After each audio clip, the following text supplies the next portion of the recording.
সুপ্রভাত। বড়দের আমার প্রণাম এবং ছোটদের আমার অনেক অনেক ভালোবাসা জানিয়ে আজকের ভিডিওটি শুরু করছি। আমি সঙ্গীতা, আপনারা দেখছেন জলছবি ব্লগ। ভিডিওটি শেষ পর্যন্ত দেখার অনুরোধ রইল। এখন প্রায় সকাল ওই 6টা মতো বাজে। তো যেহেতু মর্নিং স্কুল, তাই একটু সকাল সকাল ওঠা হয়েছে, না হলে আর একটু দেরি করেই ওঠা হয় সাধারণত। দেখুন সকালবেলার পরিবেশটা কি সুন্দর। তো এরপরে আমি আগে সকালের কাজ সেরে নেব, তারপরে স্বপ্নদীপকে আর ওর বাবাকে ডাক দেব, কারণ দুজনেরই এখন মর্নিং স্কুল চলছে।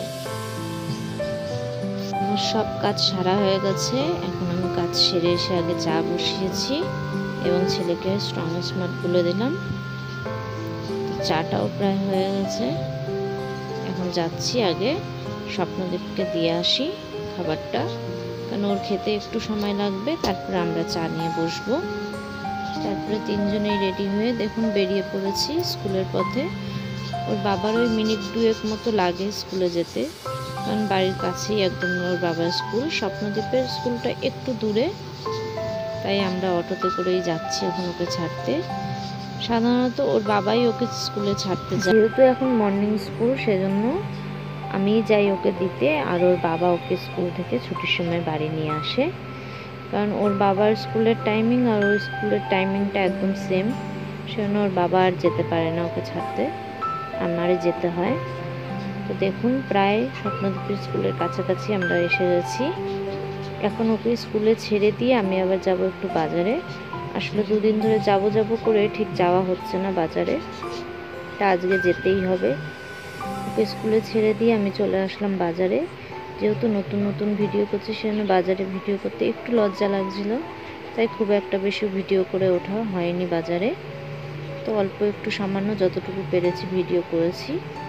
এখন আমি বাজার টাজার করে বাড়ির দিকে রওনা দিয়েছি। দেখুন প্রায় বাড়ির কাছাকাছি পৌঁছে গেছি। এই যে আমার গ্রামের পথ, এবং গ্রামের পথের পাশ দিয়েই বয়ে চলেছে কোদালিয়া নদী। কি সুন্দর না আমাদের গ্রামটা।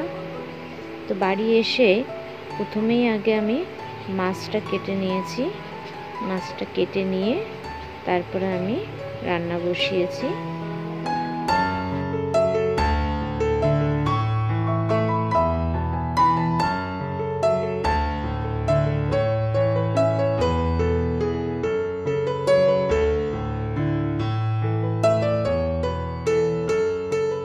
আমার রান্না প্রায় হয়ে এসেছে। আজ রান্না করেছিলাম ডাল, ইলিশ মাছ ভাজা, মাছের তেল ভাজা, আলু ভাজা, বেগুন ভাজা, আর অল্প করে ইলিশ মাছ ভাপা করেছিলাম সর্ষে বাটা দিয়ে। তো মাছ ভাপাটাও আমার প্রায় হয়ে এসছে। শেষে একটু কাঁচা লঙ্কা আর কাঁচা তেল দিয়ে আমি ঢেকে রেখেছি। পরে এটাকে খাওয়ার সময় কড়ার থেকে নামাবো। আমাদের খাওয়া দাওয়া সবারই হয়ে গেছে। এখন যাচ্ছে স্বপ্নদীপ পড়তে, তাই আমি ওকে ছাড়তে যাচ্ছি। আমাদের বাড়ির 3-4টে বাড়ির পরেই ও পড়তে যায়। যেহেতু দুপুরবেলা তো ফাঁকা রাস্তা, তাই একটু এগিয়ে দিয়ে যাই, আর ওর ছুটির সময়ও নিয়েই আসা হয় ওকে। দেখুন সারা দুপুর ও ঘুমোলো না আজকে। সারা দুপুর বসে বসে খেলা করলো, আমাকেও একটু ঘুমোতে দিল না।